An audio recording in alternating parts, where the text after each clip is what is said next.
بەڵێ بێگومان گفتوگۆی زیاتر سەبارەت بە زیادبوونی ڕێژەی سەوزایی لە هەولێر دەکەین چونکە لە ساڵی 2005 ڕێژەی سەوزایی تەنیا لە 3 بوو، بەڵام ئێستا بۆ لە سەدان با بڵێن 20 نزیک بووە، کاتە لە 17 ئەم ڕێژەیە زیادی کردو. ئەمە ئەو پلانەیە کە حکوومەت یاریمی کوردستان دایڕشتووە بۆی کە ڕێژەی سەوزایی نەک تەنیا لە هەولێر لە تەواوی کوردستان زیاد بکرێت. ئەم پلانە پێویستی بە بودجێ، پێویستی بە هێزی کارە، پێویستی بە ئامێری تایبەتە و بۆ مەبەستەی کە ئەم ڕێژەیە بگاتە ڕێژەیەکی ستانداردی جیهانی. دەمانێت گفتوگوی زیاتر لەم بارەیە بکەین لەگەڵ ڕێبین ئەحمەد بەڕێوەبەری ئەندازەیی پارک و باخچەکانی هەولێر کە زیاتر زانیاری وەربگرین و بزانین لە پلانیان چه کاتێکی دیکە هەیە یاخود چ جۆرە پلانێکی دیکە هەیە بۆی کە ئەم ڕێژێ لەم 120 کە هەیە زۆر زیاتر بکرێت و تەواوی شارەکانی هەرێمی کوردستانیش بگرێتەوە. بەخێر هاتیت بەڕێز ڕێبین. سوپاس بۆ جەنابەت. با لەوەوە دەست پێ بکەین کە ئەم زیادکردنی ڕێژەی سەوزاییەوە لە 2005ەوە هەتاوەکو 2024 لە 117 زیادی کردو. ئەمە بە چ جۆرە پلانێک هاتە پێشەوە و چ کارێکتان بۆ کردووە، پلانیشتان بۆ داهاتوو چییە و ئایا ئەم لە 120 ڕێژەیەکە کە کیفایەتە یا هێشتا پێویستی پێیەتی کە ڕێژەی سەوزایی زیاتر بکرێت؟ بەڵێ خۆی حکوومەتی هەرێم لەگەڵ پاش 2005ەوە کە بەڕێبەرەتی ئەندازەی پارکاندانرا ئەم باسی سنووری سەرۆکاتی شارەوانی هەولێر دەکەم، ڕێژەی سەوزایی نزیک 103 بوو کە بەشەکی کەمی هاوڵاتیان بوو لە پێش دەرگای خۆیان چاندیبیان، بەشەکیش حکوومەتی بوو. بەڵام بە دروستکردنی چەندین پارکی گەورە وەکو پارکی شانەدەر، پارکی منارە و تقریبا نزیکی 20 پارکی گەورەمان هەیە لەگەڵ نزیکی ئێستا حالیان 450 زەویمان هەیە لە بینی باخچە و غابات کە ئێستا لە سنووری سەرۆکاتی شارەوانی هەولێر بە ڕێبەراتیەکەمان خزمەتی دەکاتن. تاوەکو بودجە هەبوو ئەو پرۆژانە جێبەجێ کرا، بەڵام لەگەڵ قەیرانی دارایی هەوردەکردنی دار ڕاوەستا، دروستکردنی پارک ڕاوەستا، لەگەر دەستپێکی کابینەی نۆ یەک لە بەڵێنەکانی کابینەی نۆ لە کارنامەی کەوا گرنگێکی تایبەت بە ژینگە بدرێتن. طبعاً یەک لە فاکتەرە هەرە سەرەکیەکانی پاکردنی ژینگە زیادکردنی ڕێژەی سەوزاییە. ئێمە لەسەر ئەم ڕاستپاردانەی حکوومەتی هەرێمی کوردستان لە کابینەی نۆ پلانی تایبەتماندانە لە بەڕێبەراتیەکەمان کەوا چۆن وا بکەین ئەو سەوزاییەی بپارێزین و هەروەها ڕێژەکەش زیاد بکەین، هەڵسان بە گەڕخستنی نەمامگەکانی خۆمان بە خڕکردنەوەی ئەو تۆی ئەو دارانێکەوە هەبوو لە شاری هەولێر لەگەڵ قوپۆپەکان بیکەینە بەرهەم. لە ماوەی ئەو 5 ساڵی توانیمان نزیکی 800,000 دار و گوڵ بەرهەم بێنین کە ڕێژەکی زۆر لە سنووری سەرۆکاتی شارەوانی هەولێر چاندرایە و بەشێکیشمان دایتە هاوڵاتیان بە خۆڕایی. بۆ نمونە پارساڵ لەگەر جەناوی پارێزگا پرۆژەکمان ڕاگەیاندکەوە لە دەرگای ماڵان بدەین ماڵ بە ماڵ کە نزیکی 10,000 دارمان تەوزیع کرد. هەروەها توانیمان بەشێک لەو بەرهەمانە بدەینە قوتابخانەکان، بدەینە مزگەوتەکان و هەروها ئەو شارەوانیانێکەوە لە دەرەوەی سنووری سەرۆکاتی شارەوانی هەولێرە وەکو شارەوانی کۆیە، شارەوانی سۆران، زۆر لە شارەوانیەکان کەوا توانی بیان خزمەتی دارەکان بکەن، ئێمە بەخشیمانە بەوان. باشە کاک ڕێبین، بێگومان تەنها ئەمانە بە پێوەری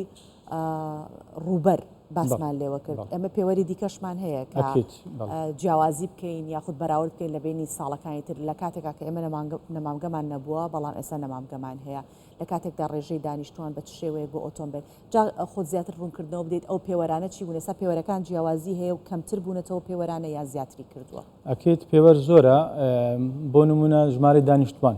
لە شارێکی وەکو هەولێر پێشتر ڕێژەی دانیشتوان زۆر کەمتر بوو لە ئێستاکە، ئێستا ژمارەی دانیشتوان زۆر زیادی کردیە، شاری هەولێر زۆر فراوان بووە. بۆ نمونە لە شاری هەولێر ئەگە 50,000 کەس لێی بژیتن لەگەر 7 ملیۆن کەسی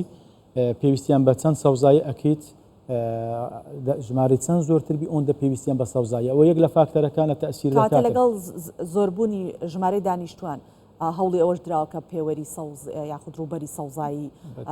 درەخت و گوڵ زیاتر بکرێت. بەتاکید بۆ نمونە تەنها لە دوورگە ناوەندی شەقامی هەولێر مەخموور کەوا لە 100 مەتری تاوەکو مامزاوە ئێمە لە کابینەی نۆ نزیکی 65,000 دارمان چاندیە لە داری دەدوەنیا، سیسەم، واشنتۆنی، فرشەتڵ بەتڵ ئەو جەوە جگە لە گەڕەکە نوێیەکان کە ئەو گەڕەکانی کە نوێ لەگە فراوانبوونی شاری هەولێر دروست کرا ئێمە توانیمان ئەو دوورگە ناوەندەکانیان هەر پارتە زەویەک کە بەڕەگە سەوزایی بیتن توانیتمان ئەو بەرهەمانێک کە لە نەمامگەکانمان بەرهەم دێنین لەو پارتە زەویانە بیچێنین و ڕێژەکەی پێ زیاد بکەین. باشە. هەروەکو سەرۆکوەزیران ئاماژەی پێکرد گرنگترین خاڵ بۆ زیادکردن ڕێژەی سەوزایی فەرهەنگی تاکەکەسیە، فەرهەنگی ژینگەیە. تا چەند هاوڵاتیانی هەرێمی کوردستان هاوکار بوونە لە کاتێکدا ئێوە ماڵ بە ماڵیش سەردانتان کردوون یاخود لە بەشێک لە گەڕەکەکان ماڵ بە ماڵ سەردان کراوە و لە قوتابخانەکانیش درەخت و گوڵ و لە نەمانگەکان نەمامیان بەسەردادا بەشکراوە. تا چەند ئەو هۆشیاریە ئێستا هەیە؟ بڵێ بێگومان ئەمن بەبیرم دێ لە 2005 لە ناو بازارکەدار دەچیندرا هەیکەلێکی ئاسنیان لە بۆ دەکرد لە بۆ پاراستنی دارەکان. لە ئێستا تەمەشا دەکەین هاوڵاتیان خۆیان داردەچین بێگومان هوشیاری هاوڵاتیان زۆر بەرز بوویتەوە بەڵام هێشتا نەگەیشتە ئەو تموحی کە ئەمە هەیتمان کار لەسەر ئەو بابەتەش دەکەین ئێمە لە ڕێگای کەناڵەکان لە ڕێگای سۆشیال میدیا زۆر زایزەماندانە لە بە ئەو هاوڵاتیانێکەوە پرۆژەی خزمەتکردنی خۆڕایی بخۆیان لە پێش دەرگای خۆیان یاخود لە ناوپارکان خزمەت دەکەن ئێمە زۆر جار لە زۆر بۆنە تەکریمانکردن ئەو هاوڵاتیانێکەوە خزمەتی سەوزایی دەکەن. زۆر باشە. لەگەڵەوەی کە پلانی حکوومەتی هەرێمی کوردستان ئەوەیە کە ڕێژەی سەوزایی لە هەرێمی کوردستان زیادکە بەڵام ئێمە ئەوە ژەزانین کە عێراق لە ڕیزبەندی ئەو وڵاتانەیە کە کاریگەریان لەسەر ژینگە هەیە بە شێوەیەکی خراپ و لە ڕیزبەندەکە پێنجەمین وڵاتە و لە کاتێکدا ئێمە بەشێکی لە عێراق تا چەند ئەو بە بیابانبوونێکە لە عێراق هەیە کاریگەری لەسەر هەرێمی کوردستان ئەکرێت چ پلانێکتان داناوە کە کەمترین کاریگەری بکەوێتە سەر ئێمە؟ بەڵێ خۆی لە کابینەی نۆ قەیران زۆر تووشی کابینەی نۆ بوو یەک لەو قەیرانانە گۆڕانکاری کەش و هەوا و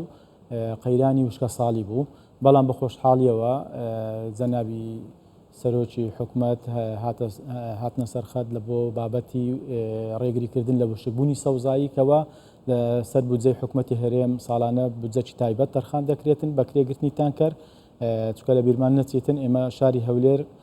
بە دوو شێوە ئاودانی سەوزاییەکەی دەکرێت بەشەکیان کە سیستەمی ریگەیشتن و ئەمباری ئاوی هەیە بە ئاوی ژێرزەوی ئاو دەدرێت و بەشەکی زۆریشی 150 بە تانکەر ئاو دەدرێتن تواندرا لەگەر قەیرانی وشکە ساڵی ئەو سەوزایی پارێزرێتن و هەروەها قەیرانی کۆڕۆنەمان دووچار بووە کەوا کەرەنتین بوو تواندرا هەندێک ڕێکاری تایبەتمان کرد لە بۆ کارمەندەکانمان بێنەوە کار کەوا لە بازگەکان تەسهیلاتیان لە بۆ بکرێتن و خزمەتی سەوزایی بکرێتن هەروەها قەیرانی دارایی زۆر تەسیری هەبوو بێگومان ئەگە قەیرانی دارایی نەبایە ئەو سەتا دوونی وەی کە لە ماوەی کابینەینەوە توانیمان زیادی بکەین ڕێژەکە زۆر زیاتر دەبوو و خاڵێکی دیکەش شێ دەمێ ئاماژەی پێ بکەم کە ئەو ساڵ بە خۆشحاڵیەوە لەسەر ڕاستپاردەی جەنابی سەرۆکی حکوومەت ڕێزدار کاک مەسرور بارزانی بودجەی تایبەت لە نووسینگەی خۆیانەوە تەرخان کرا بۆ دروستکردنی 3 پارک لە شاری هەولێر کەوا پارکەچیان ئیفتاح کرا بە ئامادەبوونی جەنابی وەزیری شارەوانی گەشت و گوزار و جەنابی پارێزگای هەولێر کە ڕوبەرەکەی 150,000 مەتر دووجایە لە ڕێگای لە یەکتر بڕی ڕێگای خێرای 150 مەتری و ڕێگای هەولێر پیرمام کەوا ئێستا هاوڵاتیان سوود لەو منزەرە جوانە وەردەگرن هەروە سوود لە ژینگەی ئەو پارکە وەردەگرن و هەروەها بەردی بناغی هەردوو پارکی ڕشکین کە گوژمەکەی 15 ملیارە بە دوو قۆناق جێبەجێ دەکرێت ئێستا دەست بەکارەکان کراوە هەروەها پارکی 120 مەتری کەوا لە یەکتر بڕی شەقامی سەرەکی هەولێر مووسڵ و شەقامی خێرای 120 مەتری بێگومان ئەو پارک دروستکردنی ئەو پارکانە تاسیری دەبی لە زیادکردنی ڕێژەی سەوزایی. زۆر باشە. بۆ خۆتان دەزانن پلانی استراتیژیمان هەیە و پلانی هەنووکەیمان هەیە ئەو پلان استراتیژیانێکە گیراونەتە بەر ئەتوانین پۆند و بەنداوەکانیشی بخینە بەر بۆی کە ڕێژەی شێدارکردنی زەوی زیاتر بکات و پلانە هەنووکەیەکانیش بە هەمان شێوە چاندنی درەخت و گوڵەکانن ئەمە تا چەند توانیوێتی کاریگەری هەبێت مەبەستم زیاتر لە پۆند و بەنداوەکانە تا چەند توانێتی کاریگەری هەبێت لە شێدارکردنی زەوی بۆ ئەوەی کە باشتر دار و درەختەکان بچێنرێن و لەگەڵ ئەوەشدا ڕێژەی سەوزایی زیاد بکات. بەڵێ وەڵاهی جێی دڵخۆشی یعنی ئەو پۆندانەکە دروست کرا ئێمە هیوایەکمان گەڕاوە کەوا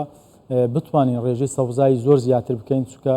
سەوزایی پێویستی بە شێ هەیە شاری هەولێر یەک لە شارەکانە تەماشا دەکەین لە هەموو پارێزگاکانی عێراق بەس تەنها شاری هەولێر کەوا ڕێژەی شێکەمە ئاوی لێنە حتا شارەکانی جنوبیش زەی ڕووباری دجلە و فرات پێدا دەچیتن بەڵام شاری هەولێر بەهۆی ئەو پۆندانەوە ڕێژەی شێ زیاد دەبیتن و هەروەها پرۆژەی استراتیجی دیکە هەیە کەوا تەمینی ئاوی بکاتن لە بۆ هەم لە بۆ ئاوی پاکی ماڵان هەروەها لە بۆ سەوزایی ئەوە جێ دڵخۆشیە لە داهاتوو ئینشاڵڵا پرۆژانە جێبەجێ بکرێتن قۆناغەچی گرنگ دەستە پێش سەوزایی شاری هەولێر. باش بابینە سەر بابەتی نەمامگەکان کە ئێستا نەمامگەمان هەیە لە هەرێمی کوردستان و بەمەرجێک کە کەش و هەوای هەولێر بە شێوەیەکە لە هاوینان ئەگەینە پەنجا پلەی سیلیزی و لە زستانانیش خوار پلەی سفرە ئەو نەمامانی کە هێناوتانە بۆ هەرێمی کوردستان لە ڕۆی بودجەوە تا چەند کاریگەری هەیە کەمترین بودجە خەرج بکرێت بۆ دانانی نەمام یاخود کڕینی و ئایا ئەو جۆرانی کە هێناوتانە لەگەڵ ئەو پلەی گەرما و سەرمایی کە باسم کرد گونجاون؟ بەڵێ باکەیت لەلایەن کارمەندانمانەوە کار لەسەر ئەوەی کرایەکەوە ئەو بەرهەمانە بەرهەم بینن لەگەل کەش و هەوای شاری هەولێر دەگونجێ وەکو دەزانن شاری هەولێر لە هاوینان پلەی گەرما دەگاتە نزیکی 50 هەروەها لە زستانان دێتە خوار سەفەر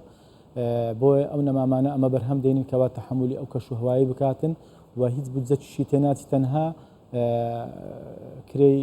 پارەدانی ئەو کارمەندانانەیە کەوا لەسەر حکومەت ڕاتبیان تەوفیر دەکاتن